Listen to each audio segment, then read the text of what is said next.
Hello, hello, and welcome to the show. Welcome to Meet Me Monday. I am Karma with Lewis Acre Farm. I am so excited today to introduce you to a new friend of mine, a new channel that I have been introduced to through Kevin from Tuber Chat. This is going to be a really fun interview. I have been enjoying getting to know her channel over the course of the last several days. It is a channel that is so calming and so relaxing and very educational too. So I hope that you enjoy getting to know her as much as I have enjoyed. And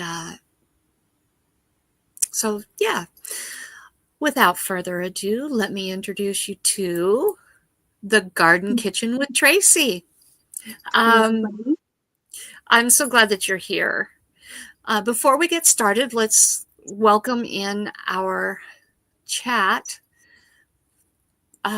We have Logan, my husband, and we have Rebecca, Touched by Yarn. She is an amazing moderator and friend. Yes, she is. And then we have Ronson. That is my son. He's my administrative moderator, and he does it so well. He is incredible. And we have some people in the background who are choosing to just listen, and that is fantastic. I welcome everybody. I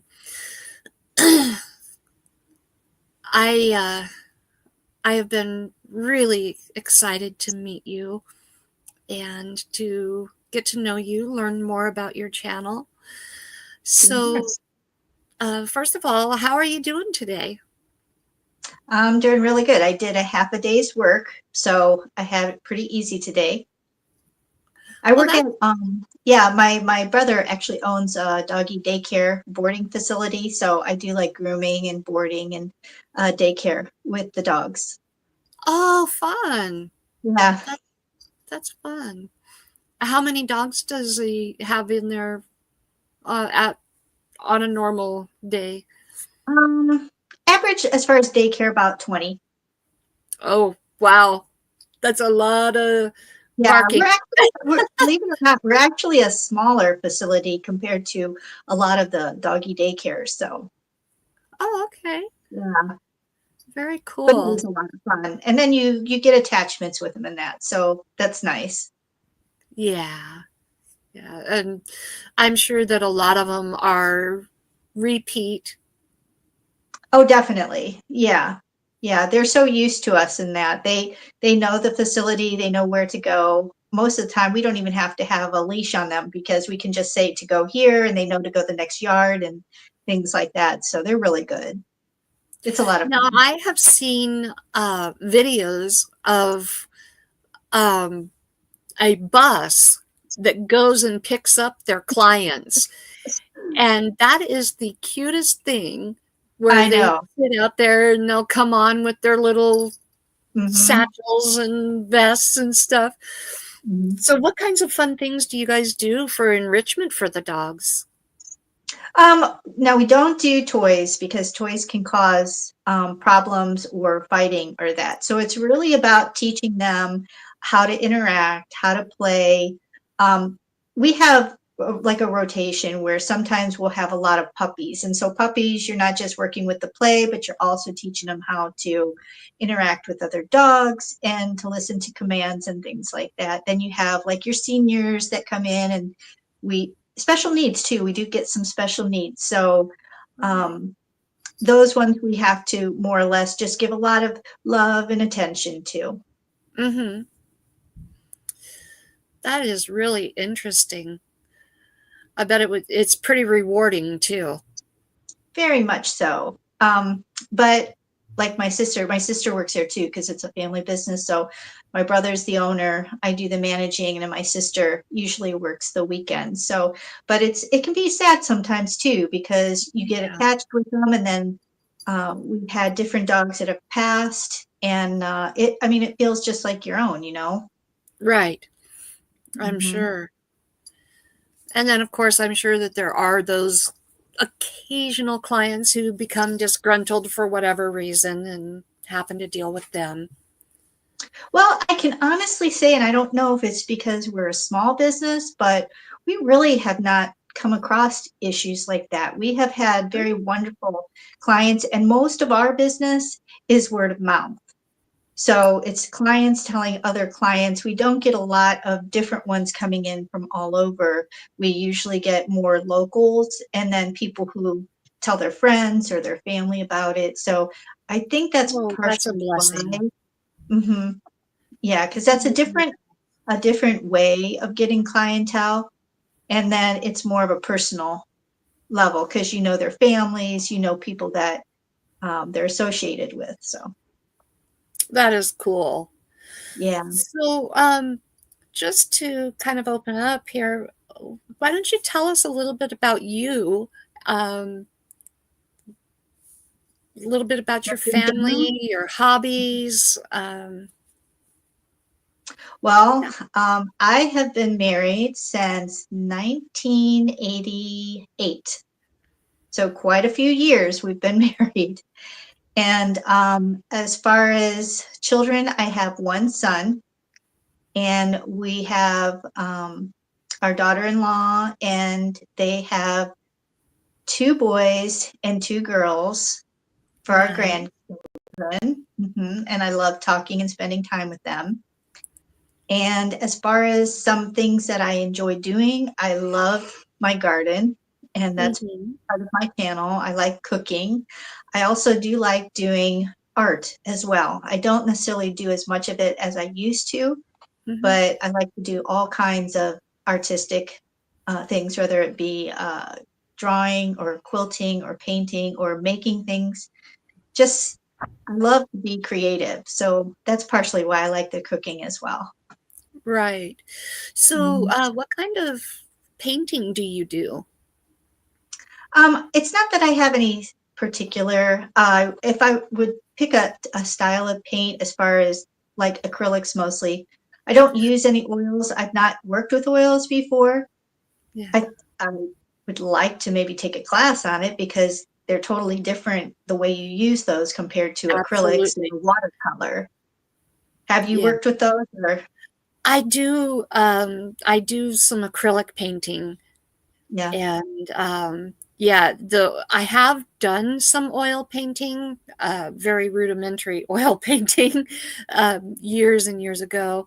I've painted ceramics, Okay. yeah, and yeah, it's totally different. Each Mhm. medium and each type of project that you do is so different. What you do when you paint ceramics is completely different from what you would do if you're painting on Mhm. canvas or painting on wood or Yeah, it's fabric. surprising how different things are, isn't it? Yeah, And yeah, even it the is. watercolors are quite different from even acrylics. So, Right. And I have not even begun to figure out watercoloring, like painting on paper or canvas. mhm. Haven't even begun to tackle that. So, but now, do you do any like embroidery or crochet or? I do not. You know what? I don't feel like I have the patience to do embroidery in that because it's so tedious. I like to have more of a quick result with something when I'm doing it. And Right. so anything that's real tedious or that I don't necessarily do. Now, I do sewing. I mean, I do different things, and I've done some, simple quilting and things like that. But once Mhm. again, that's something that you get rewarded fairly quickly with, whereas Right. embroidery, you know, Embroidery is very tedious. It is time yeah, consuming. yeah. I mean, it's beautiful, and I totally appreciate the art of it. My sister-in-law does it. We have a cousin that does it, and I love having things from them. So, but just myself, I kind of stay away from things that are very, very tedious. But a couple things that I'm pretty excited about is I want to actually start a stand out front so that I can sell different things, whether it be some of my art or from the garden or baking.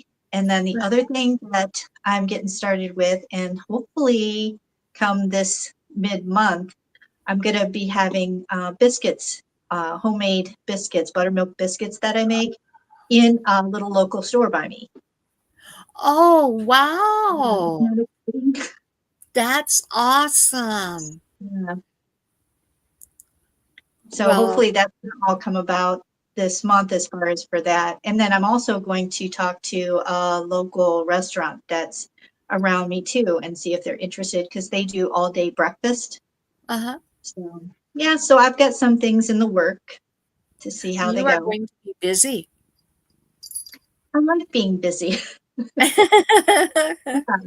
I like having a variety of things to do. So Yeah, that's great. Well, congratulations on that. That's quite yeah, an achievement. thank you. So, now, what state are you in? I'm in Ohio, northern Ohio, right by the lake. I mean, just a couple streets over, you'll be at the beach. That's cool.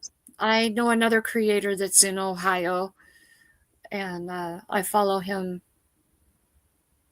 every video he puts out. I'm there for it. So it's Zion Creek Farm. You'll have to give me a link for that so I can check them out because it's good to see other ones in Ohio and what they're doing. Yeah, definitely, definitely. I'm trying to get him to come on for an interview, but he's not too keen on that yet. So I'm working on him. Yeah, eventually he will. He's extremely busy. He's a goat farmer. Oh, that's a lot of work. Yeah. It is. It is. So anyway, so is there anything else you'd like to share with us about you and your family, your hobbies, or anything else about you personally that you'd Well, like I us? mean, with I'm fortunate enough that my family all lives, pretty local to me, so I'm able to keep in touch with my sister and my two brothers, and so they have their families and stuff. With all of our work schedules, it can be kind of hard with getting together at holidays and stuff, especially when you have a family business. But Right. yeah, so family's important to me. That's nice that you have family close. Yeah, I but love even, your I oh, I'm love the sorry. Go ahead. color of your wall behind you. I have one Oh, about the same color in my living I room. do, I do like color for sure. Yeah. I'm not all white as far as how some people their whole house is all white and I like to have a little bit of excitement, so I do different colors. Yeah. Yeah, I was just noticing how it's almost identical to this color I have on my feature wall in my living room. So, Well, that's cool. You have something in common too. You like color as well. yes, definitely. The other walls in my living room are I can't remember the exact name of the color, but it's a like almost a sage green. Oh, that's pretty. Yeah. Yeah, in my living room, I have a type of green. I don't know if you would consider it like a hunter green, maybe, but it's a lighter version of a hunter, I would say. Oh, And okay. then I'm sure you've seen in my kitchen and dining room that those are bright colors that are out there. Yeah. Oh. So, we were talking before we went live. Mhm. You have Ronson posted the link to Zion Creek Farm for you in Oh, there. thank you. Thank you, Ronson. Thank you. Um, we were talking before we went live, Mhm. um, a little bit about your channels, and there was you originally had two channels. Yeah, I actually, and they were not linked to this one at all. They were their own individual. And then what happened is when I set up the second one, the original one was the garden one, and then I set up a second one. Well, I was trying to get rid of one of them and go back to just doing one. And what happened is when channels are linked, I did not know this, and I'm still learning a lot. Just like we were talking, how Mhm. there's a lot to learn when you're Oh, doing YouTube when you're first daily. starting out. Technical stuff and just behind the scenes as far as how YouTube works and things like that. Hmm. But I actually was trying to get rid of the one channel and go back to the other, and I ended up getting rid of everything by an error on me because I didn't know that once one is linked, if you get rid of it, the other one is gone as well. So that was unfortunate because I had quite a few subscribers at the time. And so I had to start totally fresh back at the end of this past year. But I think it's kind of been good for me because I've gone in a different direction, Hmm. and just the way that I do them and looking back at, like what my videos were and the construction of them, I do it differently now. So I don't stress over it as much as I used to too. I used to think like you had to be a certain way, like you had to know, like you do have to have some kind of a plan, but you don't have to necessarily be so set in your way that you worry over it. And I'm sure that you've gone through this as well. I was just reading what you Yeah, put up. I was just gonna. Ronson says, if I feel like even if you somehow know everything about YouTube, they change things so often that you'd be lost in a week or two. And I think Exactly. that's absolutely 100% right. Yeah. And that's too what I said. You have to not be so worried about being a particular way. Just do how you are. Just be who you are. And then things will come as you go along. Absolutely, absolutely. So, when did you start your YouTube journey? Not necessarily just this channel, but in general, when did you Um, start your YouTube journey? Honestly, I had gotten onto YouTube probably about 5 years ago. And I really didn't know too much about YouTube as far as even what was available on it, to be honest with you. And then I started researching as far as things that I wanted to see or learn, and I was able to pull it up. And then when we started the family business, or I should say my brother started the family business, we went down to Florida, and I started doing a website. And from there, then I went into deciding to do some YouTube, but I wasn't necessarily, serious about it at first. And I'm trying to get, even now, I'm trying to get a pattern between, because I do work, Right. and you have your regular life and you have your work, and then you have to do a balancing act between everything so that you don't want to take away from one thing to do another. And that can happen pretty Absolutely. easily, don't you agree? And I'm sure you found that even with your YouTube channel, that you've had to kind of do balancing so that you don't do Absolutely. too much of one thing and then neglect your family or whatever that may be. Yeah. Um, I don't work. I'm disabled, Hmm. but I do have cats of my own, Hmm. and I have my husband, Hmm. and I garden, and I also do rescue work with cats.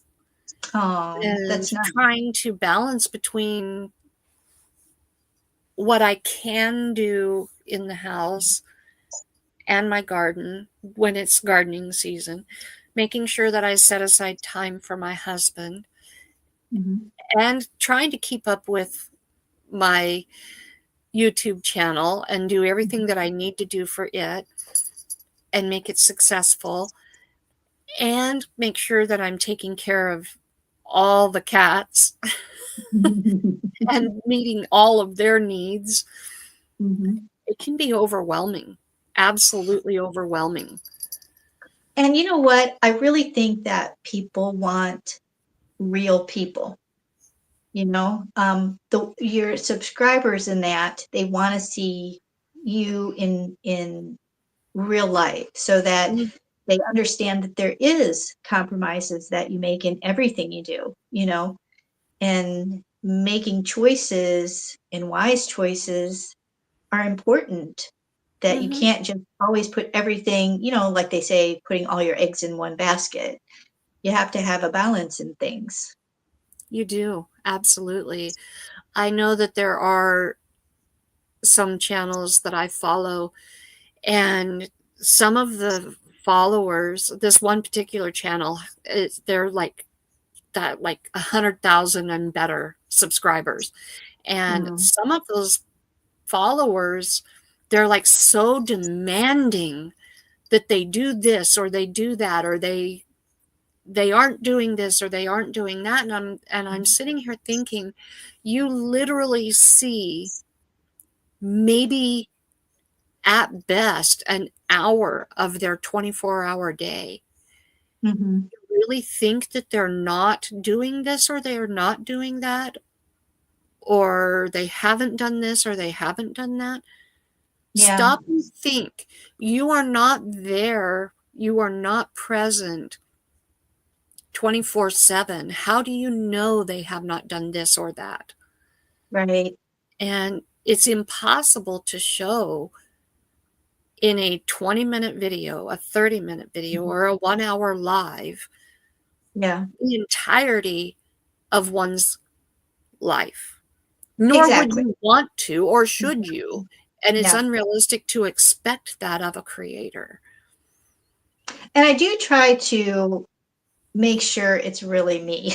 You know, I Yeah. don't want to put on airs or pretend I'm not somebody else, because that's a very hard thing to stay on track with. I mean, then you're Mm, constantly being an actress, not being somebody who wants to share things with people. And you know, one of the right. things that's been helping me the most lately is through church. They have um, like home groups and that, and it's kind of like a Bible study, but Mhm. we also do like a book club. And so we have this one book that we're doing now. In fact, I have it here. It's this one, The Jesus Followers. Oh, And okay. so it's by Anne Graham, and it's a mother and daughter who have written this book together. And so this study, it kind of breaks down to different things that you can bring into your own life. And so it's been nice actually going to this group and then going over things, and it kind of helps you to have a different perspective on things. And that's always a good thing, as long as it's a Yeah, positive perspective. definitely, definitely. Um, the one thing that I absolutely have set out to do with my channel is to never be anything that I am not, and Hmm. to always be a representative of God. Yeah, Um, I don't have to be on here preaching all the time and that, but just by being who I am, I can be a witness and I can be a light. And that's my exactly. goal. Exactly. And And I just I wanted to say hi to some other people who have come in that had said hi to me. So I just wanted to, yes, bring attention to the I chat. definitely want to greet them. Go ahead. No, no, no, no. That's No, okay. no, no, It's no. your opportunity to. Go ahead and Um, greet them. Yeah, it just says on here, Crafty Witch, they have come on, and Greenland Quilter. In fact, we had just, talked about her before we actually went live. Yes. Yes. And Logan Lewis, That's my um, husband.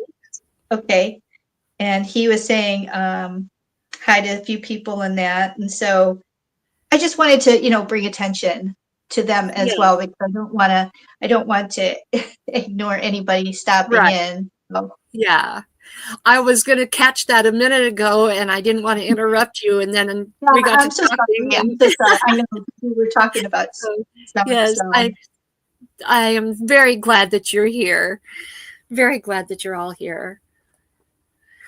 Katie, we were just talking about how Tracy was so happy to have met you here uh, during our interview with you. So, um, And so does anybody that is in the chat have any questions for me, or any comments, or anything? um, typically, I hold the questioning till the end of the interview. Oh, okay. But so coming back to your channel, how did you choose? You've had two other channels, Hmm.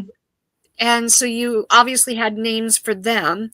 But how did you come up with the name for this channel that has somewhat combined the other two channels? Yeah. Well, the reason I did the garden kitchen with Tracy is because I found that um, really the garden is like my main focus. That is what draws into my cooking. So it's not that I'm vegetarian or anything like that, because if you look on what I cook, I mean, I cook meat, I do baking, I do all kinds of stuff, but I try to work with whole foods or local products, or um, food that's from my garden that I've actually grown. So I wanted to make sure that I had both the garden and the kitchen as part of what my YouTube channel is. Mm-hmm. So that opened it up for me doing both. Right.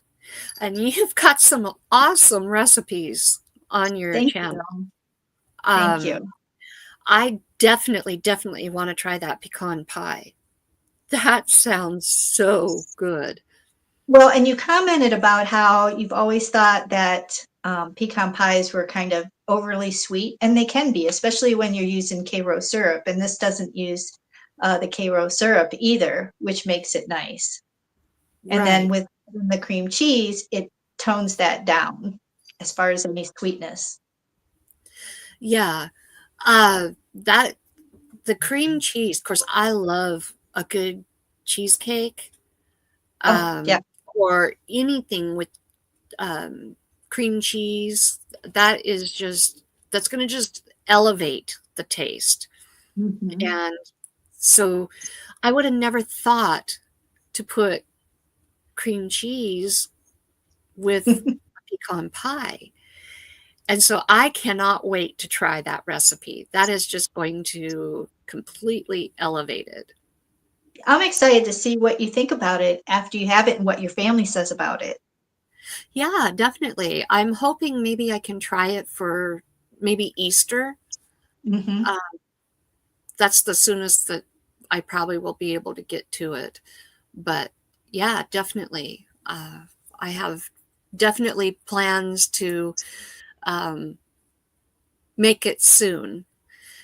And then quiche. I haven't thought about making quiche in forever. All I can remember is back in the 70s, there was a book, Real Men Don't Eat Quiche. And my dad used to make fun of quiche. He would eat it if my mom Uh-huh. made it because that's what mom made. But I just remember that book, Real Men Don't Eat Quiche. That's funny. I haven't ever heard of that. It was kind of a satirical book, Hmm. but a lot of people. turned it into a whole lot more, but um, Ronson, we'll make it very soon. Easter is coming up, and we'll try to make it for our Easter dessert. How does that sound? That'll be good. That's fine. So tell us a little bit about your garden. I absolutely love how you've separated out and organized your garden. Well, it's actually a work in progress every year because I started out with just a small area and then it's grown each year. And as I see what works and what doesn't work, I'm up for change. I'm not set in a set way of doing things. I like to learn from other people. And the more that I want to do higher production on things, I have to be a lot more conscious of how and how much I'm able to produce in a small area.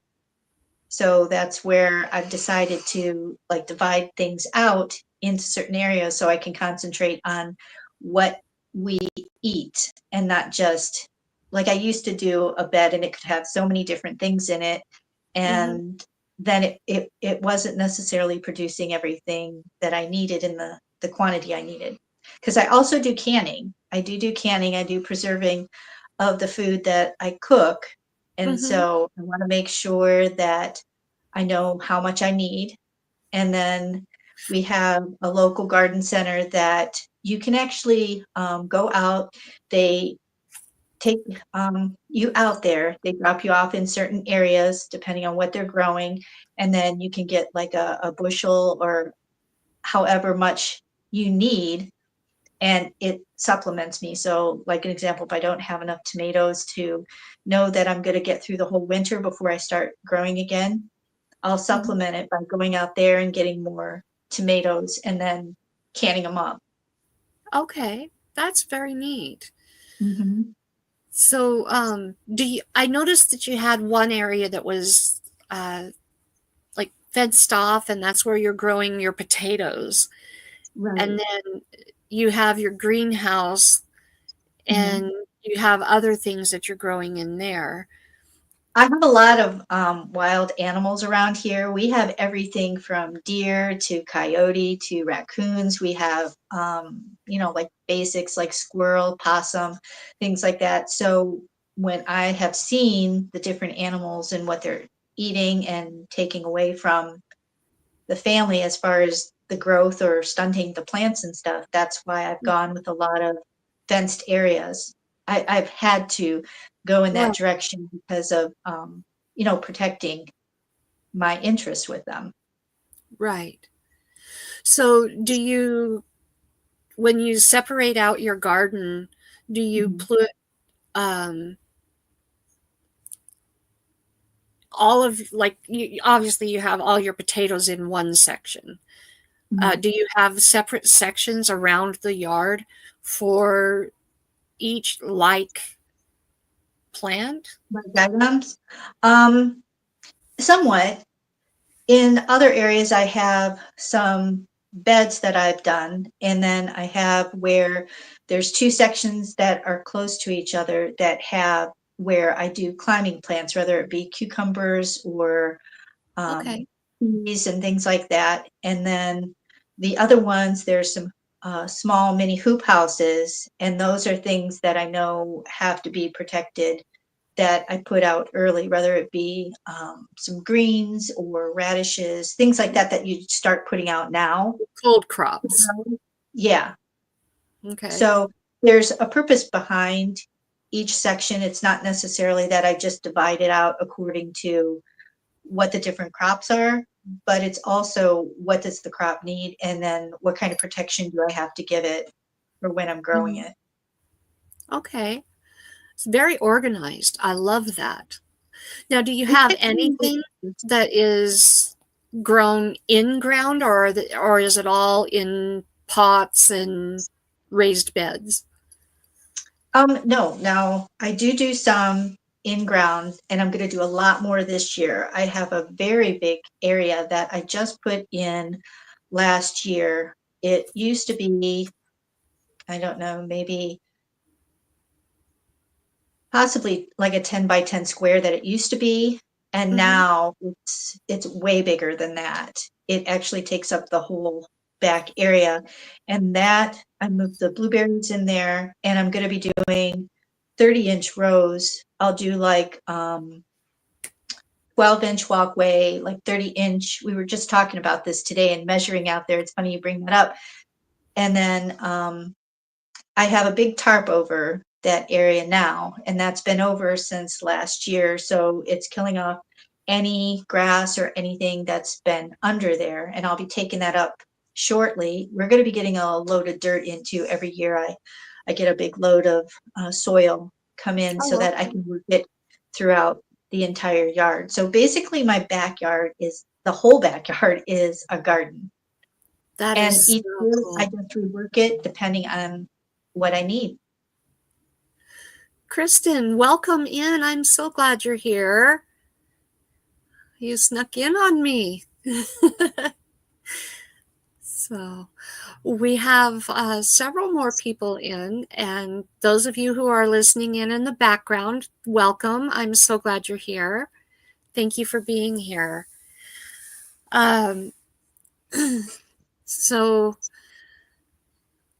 I had a question and it just slipped right out of my head.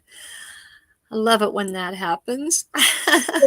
We were talking about the garden, and then the last thing I had said was that every year we get a load of dirt in, and I work it throughout, and then I just rework things depending on what the needs are for year to year.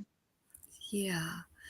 And I know you one really thing I was need going to tell you about was to I discovered a seed last year Mhm. that, um, gosh, I absolutely love it. I can't wait to grow more this year. It's called a vine peach or a mango melon. I'm not And familiar with that. a lot of people aren't that I've told about it. And it is, you can either just let it grow and crawl along the ground, or you can trellis Mhm. it. And what it does is it produces baseball sized little miniature fruits. And you can use them to stretch other fruits. Like if you're wanting to make a peach pie and you don't quite have enough Um, peaches, you can yeah. use this to stretch the So fruit it's an that you're additive using. into the fruit that whatever it is that you're doing. Does that also pertain to canning as well? I So believe you so. can, I believe so. I'd have to go back and reread on it. Um, the other thing about it is that people in the South, because it's um, a lot of people in the South use it. mhm. Uh, People in the South will use it as a border plant around their garden as a deterrent to pests. Oh, that's They'll good to know. they plant it, they'll plant a huge crop of it, Mhm. and it puts out this amazing fragrance. And it'll stop your possums, your skunks, your raccoons, and all of these other animals that are there to attack your garden Mhm. and steal from your garden because they want that beautiful fragrant fruit. Yeah. At least that's according to the information in the catalog, the seed catalog that from Baker Creek. Baker Creek is Um, where you found them? and it is called, I'll type it in here. Of course, it would help if I was in the comment box.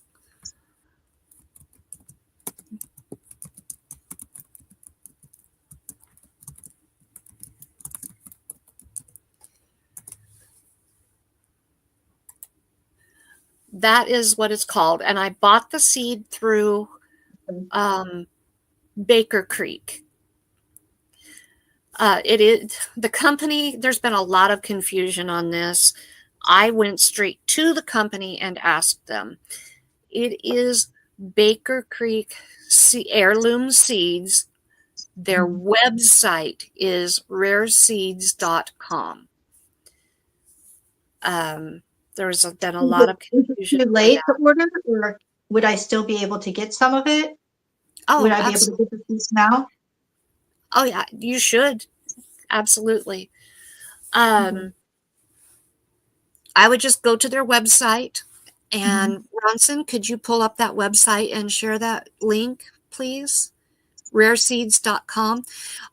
It says that you're supposed to cook it. They don't taste good if you don't cook them first. My family and I ate them raw. And what was the texture? Was it similar to a type of cantaloupe, or was it? Yeah, very similar to a very ripe cantaloupe. Okay. And oh my gosh, we loved it raw. They are super, super full of seeds. So there's not a huge, or at least the ones I grew, there wasn't a huge amount of flesh on each of them. But then mine came on very late and they barely had time to get ripe because I had a hard time getting the plant to start last year. But I'm going to grow a few of them this year, and I'm going to get them started a lot earlier. In fact, I'm going to get them started hopefully yet this week, so that I have a healthier plant to plant when it's time. Right. Thanks for sharing that. I've heard of that before, but I'm interested in it. Katie, they die off. They're an annual. I doubt they would be invasive, but I couldn't answer that definitively. They're just a vine plant. It's a melon. Yeah, and Katie mentioned that she uses the marigolds. I use marigolds everywhere, definitely. In any of the areas, I've always used the marigold. They will deter insect pests, but they're not effective against a raccoon or a rabbit or a deer. But they still attract a lot of the pollinators too, though. So right. They will attract your pollinators. And so for that reason, they're absolutely amazing. Yeah.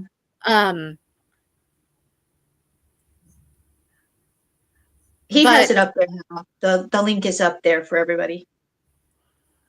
Yeah. But they are a melon. The vine dies off as soon as it gets a little bit cold, or as soon as they've reached the end of their growing, they die off. And you just pull them up by the root, just like any other plant, and they don't come back unless the seeds spill. And what state did you say you're in again, Karma? I'm in Idaho. Idaho, okay. So I highly doubt that they are invasive, but like I said, yeah, it doesn't hurt to check for certain. I doubt it is with ours, because we have the cold, heavy winters in that. So it would never be able to survive, but maybe in areas that are warm, tropical, or that it might be something that there's restrictions for it or that. But I can't imagine Ohio being. Still, are cantaloupe and watermelon invasive? No, not. I mean, they eventually dies. They would eventually die. Right. And they are grown in the South. In the southern states, they grow these specifically as a deterrent to pests. They grow them as a border around their garden, and the company that sells them is in the South. Okay. That They is are really in interesting. Missouri. That's new. So I definitely will look into that for sure. Especially Yeah, because I commented about the different pests that I have right. coming around the yard. So Yeah. So, what is your favorite type of vegetable or fruit to grow to use in the kitchen? well, I would say one of the biggest things that I have learned to grow and grow pretty well is onions. And I am expanding on how many different types of onions that I pull in because that's something that you use all the time on so many different things. And you can even, which I haven't done this yet, but I want to, is dehydrate onions as well. Yeah, yeah. So I would say that's probably one of the top things because I also, not this past year, because I just didn't have a big enough crop, but the year before I had a big crop and it took me through the whole winter. That's So I had, awesome. it was, and I'm learning as I go. And no matter how experienced you are, sometimes certain years you're going to have something just not go well, whether it be from animals or the weather or just whatever the case might be. It might even be as simple as something like your soil. So you got Hmm. to be careful about when you continually plant certain things in certain areas. Sometimes you want to change it up or add to your soil to add some of that nutrients back in that's, sucked out. Now, I Yeah, don't use any type of pesticides or anything like that.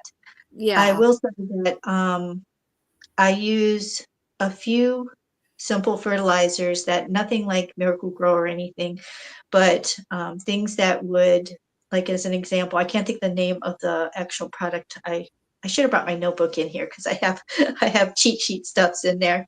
Um, but that you add to like the blueberries that will help to increase the acidity for right. them. So I do look into using that, but I try to Hmm. stay away from anything that's really chemical based, but I more, yeah. yeah. Um, so when you do have pest pressure, how do you go about dealing with that? It depends on what they are. If they're the small winged, like what was the name of those ones? Well, I can't think of the name of the pest that I was dealing with, the little gnat like, but I basically just did a soap and water and I sprayed it over and then that gets rid of them. I try to use a lot by just hand picking off if it's something bigger, but I really, to be honest with you, and I think it's because of the variety of mixes that I put together, I don't really have a lot of pest issues. I really have had more issues with things like deer or the squirrels or things like that than I Hmm. have from any type of insect. That really is more of a rarity than the others were. That's been the case here as well. I have grown squash Mhm. since I started gardening 10 years ago. And last summer was the first year I have had squash bugs. Mm, And I don't use chemicals in my garden. mhm, I don't go to all the trouble of knowing when you add your fertilizer. You got to add fertilizer here and you got to do this and mhm, put this in the hole before you add your seed and before you put your plant in. I don't do the science. I figure if the plant survived all of those years before right, humans intervened, it can mhm. survive now that humans are manipulating it. Well, and those you can control that situation by when you plant those too, because they only go through for so many months. So, like, instead of planting it early, if you go more and plant them into the fall, you're less likely to have issues with those. And the one thing that did come to my mind, now that we're talking like that, the cabbages are one thing that I did have a cover over those, because those are one that you do deal a lot with the white moth, and then you get the little caterpillars from them, and Uh-huh. they'll just devour your brassicas and that. So until my cabbage were bigger, I did keep a cover over them. What I did was I just got some laundry baskets, not the baskets, but the netting.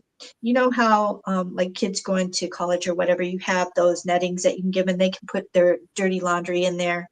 That's Uh-huh. actually what I used. I put a dowel rod and then I put that over top of it. They were in grow bags. Oh, And okay. then until the cabbage got big enough and strong enough, and then I ended up taking them off once they started getting so big. But that way, That's a then they had good a better idea. chance to get strong. You And that can was even get really, those bags at the Dollar Tree.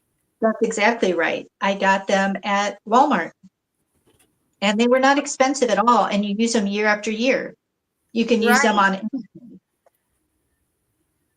Very yeah. good idea. Because, yeah, I tried cabbage for the first time last year, Mhm. and some of them just didn't do well. One of them was devoured, but the others didn't do too well because of the heat and because of cats.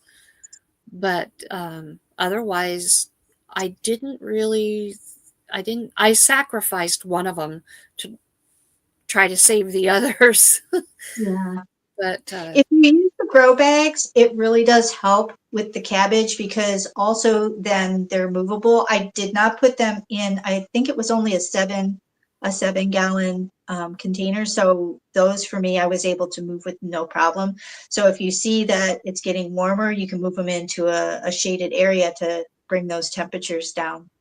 So that's why I started doing the grow bags too, because it gives me some, not with the big ones. I mean, the 25 gallon, you're not going to be moving those, but the other ones, you have capability of uh, flex space and moving them in different areas depending on what the produce is.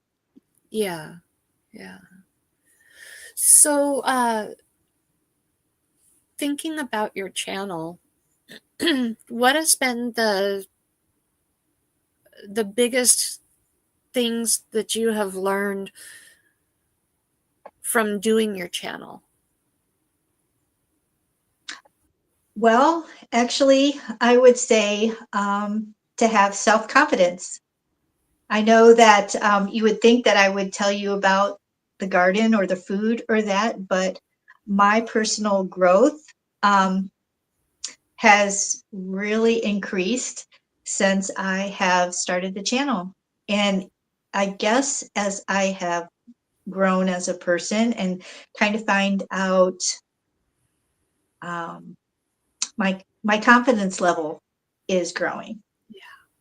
So Definitely. I'm actually somewhat shy. I know it doesn't seem like it, but growing up in that, I was always more of a shy kid. And so I was more like in the background. I mean, I had my regular friends, but to step out of that, it was quite challenging for me and I would get quite nervous. So this has been a big help for me as an adult to do something like this and it's out of my comfort zone. I can relate. Mhm. Yeah, definitely. That has, I think that doing a YouTube channel has definitely been a huge help for a lot of people. It's Mhm. boosted a lot of people's confidence and um, definitely it helps people grow. Yeah. So if uh, if somebody is seeing this after the fact, what would you want them to know about your channel? What would you tell them that they could expect to see both now and in the future? I think that my channel is really for anybody at any age. I try to speak to a wide variety of people at different levels, whether you're just starting out in gardening or you've been in it for a while, to give you some different ideas. I also, as far as the cooking, I try to teach some flexibility in using, whole foods so that you can, like when I did the fish and I did the sauce that you put on it, it's a sauce that you can use on many different things. So really, I try to be flexible and teach them about that. It's not really just set recipes, but to take what you're learning and then make it your own. So in cooking, it's really about putting things together and making something. Just like with your garden, it's about, pulling things together and deciding what works for you and what doesn't work for you. And just because a recipe is a set way and your family doesn't like this or this doesn't mean you can't do it. You just change it for your family. So I really hope it's about, bringing people together and realizing that there's so many things that you can do and just support your family in those ways. I love Cooking it. says love, right? I love it.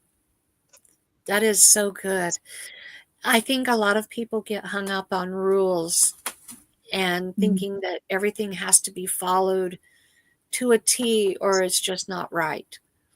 Yeah. And yeah, sometimes doing it according to Hoyle the first time is helpful.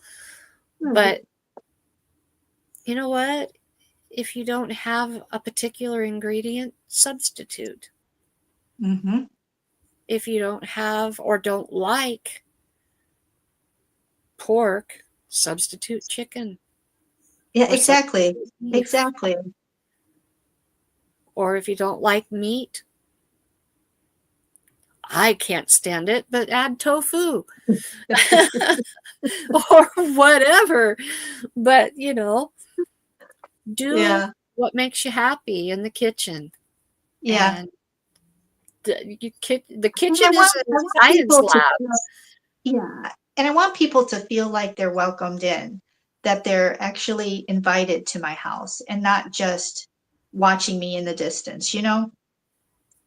I can tell you that right from the very, very first video I watched on your channel, I definitely felt that way. I felt like That's good. I was sitting in a friend's kitchen. Good. And, Yeah, that's and exactly what I want. it's a very warm and welcoming home. And your videos are so calming and so relaxing that I loved it. I truly Good. did. And I know that anybody watching who chooses to go and watch a video at Tracy's garden kitchen, uh, you you will have the same peaceful, relaxing experience that I did. And I do encourage you to go and check out her channel. Um, if it's not for you, at least watch a video from beginning to end. Give her a thumbs up and leave her a comment. And that's okay too. But show her some support, show her some love. She's trying to rebuild from uh, losing her other two channels. And I'd love to see her get back to that level that she was at with the other channels and beyond. She deserves that so much. She has the level of her videos is incredible. She knows how to bring it. I'm just saying. Thank you. She edits her videos beautifully. She has the music in the background to the level that you don't even realize you're listening to it, and then it's like, oh, is that music in the background? It is. It's so subtle, and um, the graphics and the transitions. Uh, I hope someday I can get to to be even half as good at editing as you are. Truly, truly, Thank you you. are to be commended at the level of editing and just everything about your videos is just beautiful. Thank So, you. okay, let's go to chat and see what questions I have missed. I know I had one starred. Um, Logan would like to know what your favorite thing to grow to cook is. I think we already might have addressed that. Yeah, I had said the main one was onions Yeah. because I use them so much. I will say the second one probably would be peppers. And I found that our favorite is a sweet Hungarian pepper that's Oh, from my gardener. And I actually had did enough that I could put it in the freezer and have enough for all winter long. And we're just at the last bag now. So if I could suggest a pepper to get, that is definitely a very good pepper. okay. Um, let's see. Going back to that original question. Um, let's see. Looking for more questions here.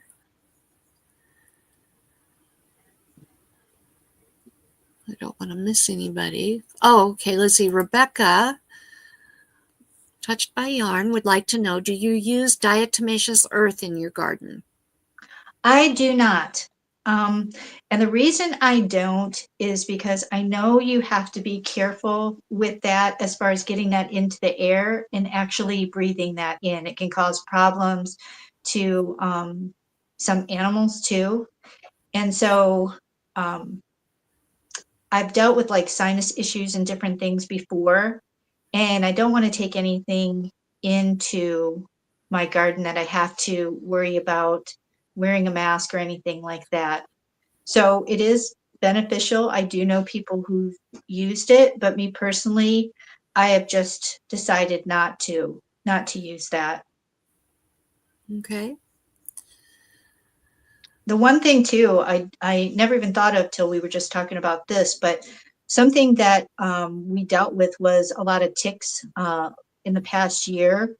And one of the things that you can do for them is also bring in some cedar mulch into your garden, Mm-hmm. and that helps to deter them, along with some other pests that it helps to deter.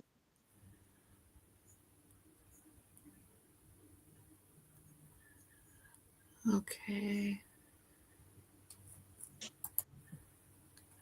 How do you deal with grasshoppers? That's one of the things I was saying. I don't know if it's just we're close to the lake and we just don't have some of the issues that maybe farther south where they have more open spaces. I'm not. I'm on just a regular community here. It's not as though we're out, way out. So grasshoppers have not been really something that I've had to deal with. We have a few, but it's never been anything that I have to worry about them coming and eating stuff. Now, one suggestion I would say when it comes to the grasshoppers that you could easily do is I do use a lot of grow covers that I have, small like hoop house areas. Mm-hmm. And if you have a particular type of plant that the grasshopper is drawn to, then just start using those. They're easy to use. They come in many different levels of thickness. Some would block some of the sun as far as if they need to have it, less heat or that.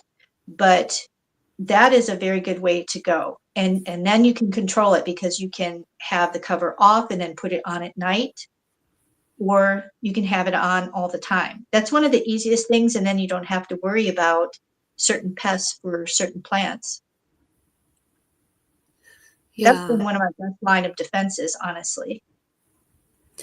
Um, I personally use this app a lot. Now, I do know this is not available in every country, every region. It is for sure available in the United States and I think Canada. I will find out more hopefully tomorrow. Um, there is a free version that is very functional. And then there is a paid membership version that it has more functionality. This app, I'm not paid to sponsor this. I am not paid. I don't get a free membership for it. I don't gain anything from telling anybody about this app. I just love it so much that I tell people about it. So let me just clear the air on that right now. Yeah.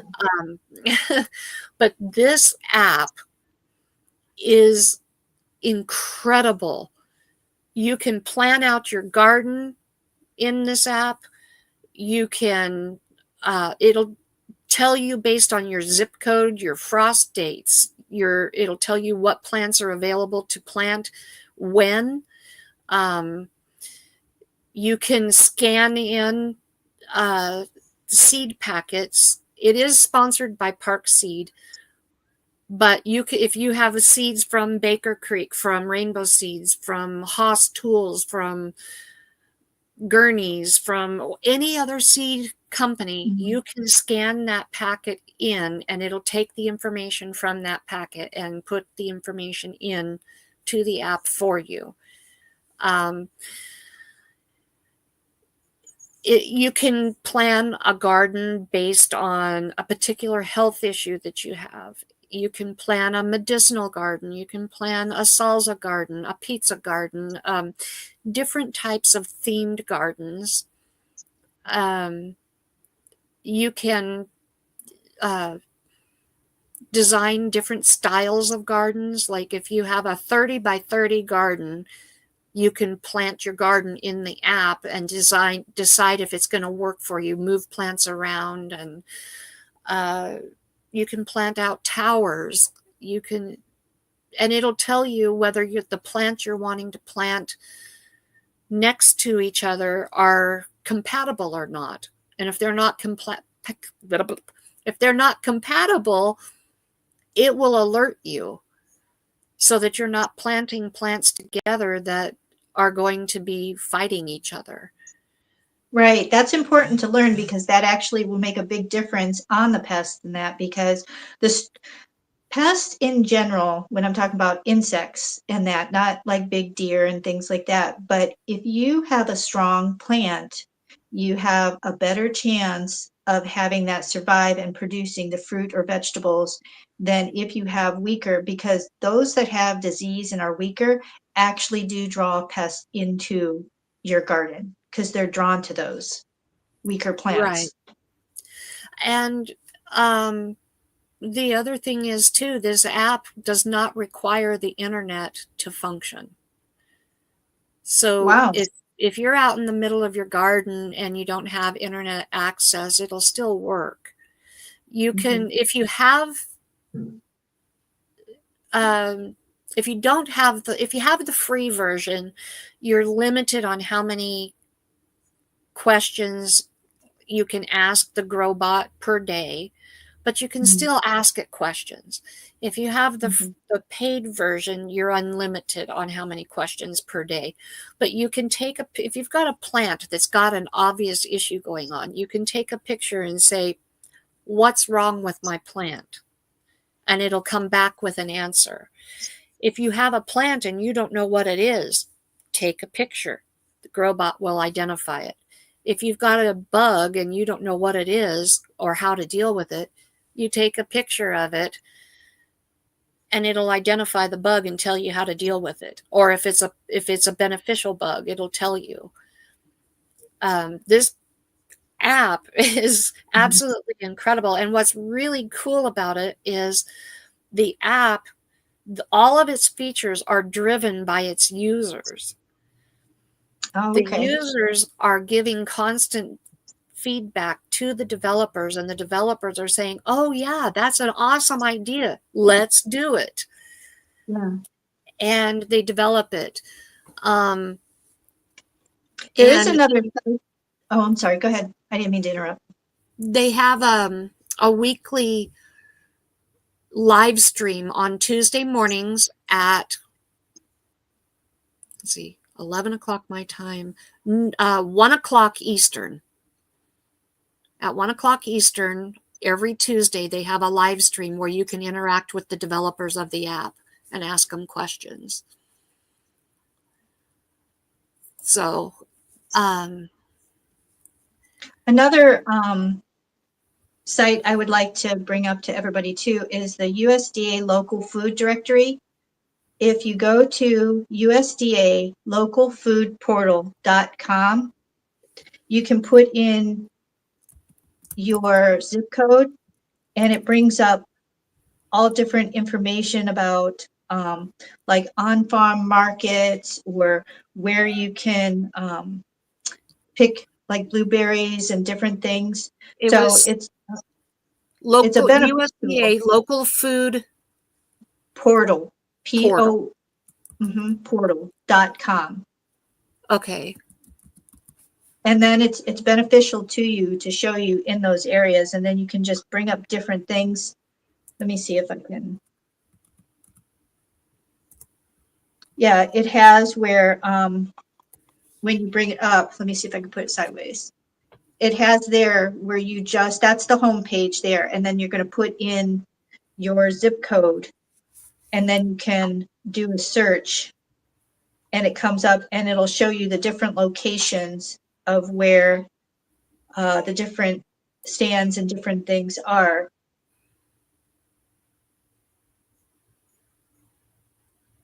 Like they have the CSAs, the sharing and find a farm, the farm markets, food hubs, on-farm markets. And then once you click, like if you're interested in the CSAs, then you can click on that. And then it shows you, let me see. That is StreamYard awesome. number. Yeah.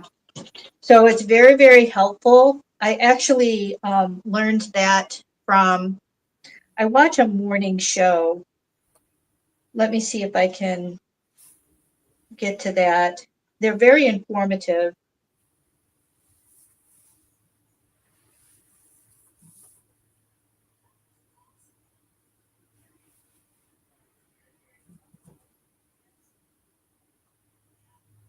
It's called the Farm to Table Direct Show. They have both a morning edition and they have afternoon, and they talk about all different things from farming to, they're the ones that told us about this this Oh, actual okay. site. Now, is that And on YouTube? it's on YouTube, yeah. And the Okay. morning edition is actually a live edition where you can be part of the chat. And whatever the topic is of the day, you can bring it up and then they answer questions. He's out of Arkansas. And so, Oh, but okay. there's people on it from all different locations. So it's well worth checking into. And you said Farm to Table Direct. It says the Farm to Table Direct Show Morning Edition. Ronson had it up. Yeah. He's so good. Yeah. There we He is go. good. As soon as you mention something, he's got it up there. Yeah. He is so smart.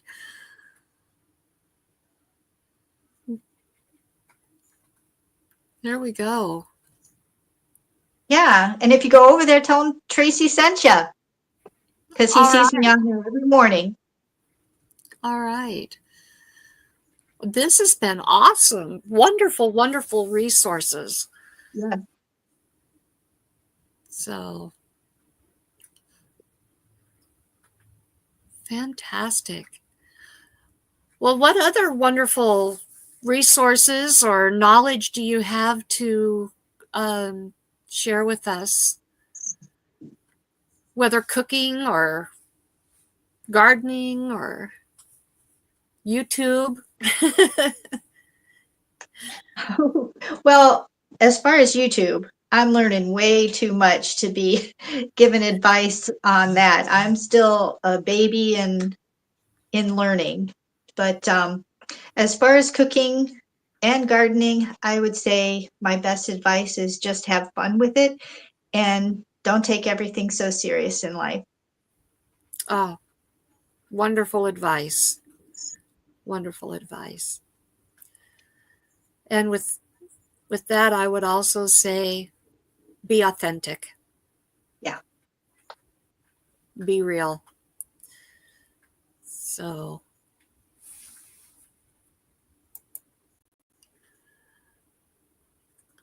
Logan wants to know if that's the guy from Fort Smith, Arkansas, the farm to table. Logan Luke from Fort Smith, Arkansas. That picture doesn't look familiar with Oh, what. There's he's Keith wanting to and know. Ryan. He's wanting to. Logan is wanting to know if the farm to table direct show is the guy from Fort Smith, Arkansas. I'm not sure of his set location as far as his specific, but it is Ryan and Keith are the two brothers, and Ryan is usually the one that does the morning, and then Keith usually does like he'll jump on there, but the afternoon one is the one that Keith does more with. Both of them are up, like we're up together. The morning show just has Ryan on it, but I don't know his specific location. I just know that it's Arkansas. Does has he heard of him before? Is that why he was asking? He's from Arkansas. Oh, oh, okay.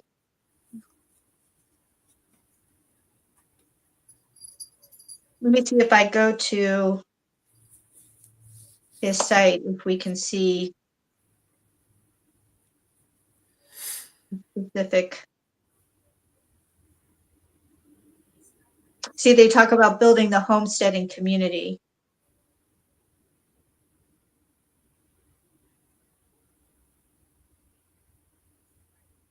Yeah, I don't see on here specifically where they say the set location. Well, we can look into it. So many great people on YouTube. It's really fun. Yeah, it's amazing the places you can go. You just with the internet. Mm-hmm.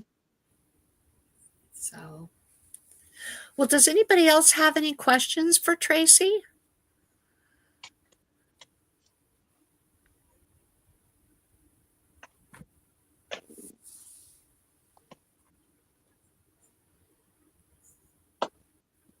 I'm not seeing anything else. Mm-mm. Now, one of your videos that I saw, you were asking for suggestions on a fruit tree to plant. Yes. I still have not decided on that. I have two more locations that I want to put fruit trees. Right now I have two peach and I have two apple. And I'm not going to do any pear because I actually have a neighbor around the corner down from us. And every year they let me pick as many pears as I want. It's just open. They put a sign up as soon as the pears are ready, and anybody's allowed to just bring baskets and pick. So I Oh, don't need wow. that. Yeah. So What a yeah, blessing. I still haven't decided for sure. Okay. Why did you have a suggestion? No, I just wondered if you had made a decision or if you had narrowed it down or. I am thinking the two that I were thinking about was a cherry and a plum are the two that I was thinking of doing. Okay. We have in a little town not too far from us, it's the Emmett Cherry Festival, and it's a huge gathering every June. And you can go to the different orchards and pick your own cherries, and they just have a big celebration. And I love going to the grow, orchard and picking my own stuff. I have so yeah, much fun doing that. yeah. We grow a lot of apples and a lot of cherries around here. I'm not 100% sure on the other fruits, but I do know a lot of apples around here. And then we have a lot of wineries in the area. And We do here as well. Yeah. yeah, we're a high desert, and people wouldn't think that this would be a good area to grow grapes, but it's actually really good ground for grapes. So Maybe that's something you need to try. no, I want to grow blueberries. I want blueberries and figs. Yeah, I So just got a fig the last year and I did not get any fruit on it yet. So I have tried blueberries multiple times, and I think it's just inexperience and the particular plants that I'm getting, as well as the ground. And so I've not been successful. I did get 2 blueberries off of one of the plants, Mhm. and then they died. Oh my goodness.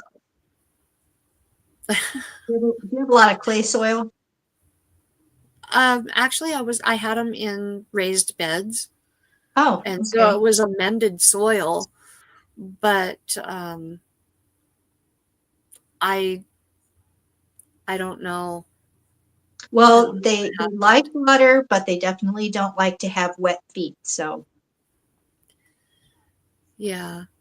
But we also get into the hundreds most of the summer, oh, that's and tough. they Yeah. were in full sun most of the Mm. day, and it was probably just way too hot Yeah, when I had. especially since they're in a pot. So, Well, it was a big long bed. oh, okay. It was just a raised bed. Okay. Yeah, it was a raised bed, but I just think that it was just way too hot. And so if I get some blueberries this year, I'll put them up under my apple tree There you uh, go. in a pot.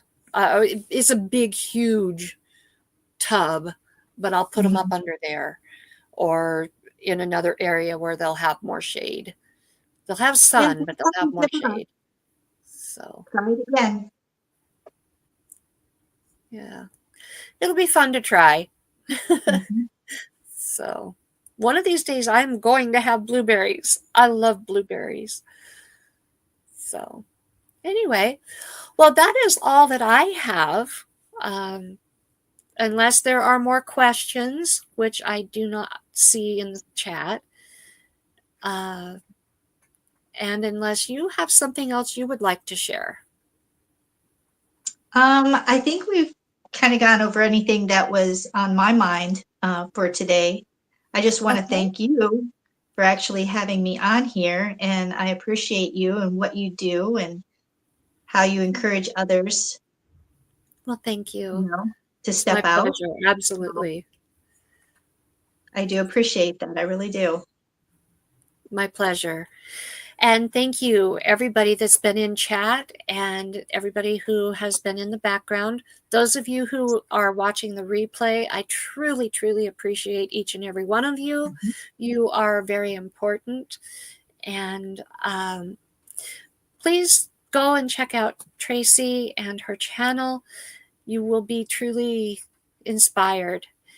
And don't forget to hit the thumbs up and to share this out. Let's help Tracy build her channel back to what it was and beyond. Thank And you. with that, I would like to wish you all well. I will be here tomorrow at 3 p.m. Mountain, 5 p.m. Eastern with Taco About It Tuesday, my co-host Glenda with Grace and Fire. And then again on Thursday, I will have my weekly video, Your Thoughts for Thursday. We will be on chapter 5, I believe, of our book. And then I can't remember who I have for next week's interview. I think I have somebody scheduled for next week, but I can't remember. You're pretty organized. Pardon? I said, I'm sure you do, because you're pretty organized. I try to be, but I'm not always. I know I'm pretty sure I have somebody for next week. If not, we'll find something to do. Maybe we'll get my seeds organized or something like that if I don't have anybody on the calendar. But anyway, with that, I will wish you all a wonderful week and stay blessed and see you next time. Join me again tomorrow night for Talk About It Tuesday. Have a wonderful, wonderful week. Bye, guys. Thanks, everybody.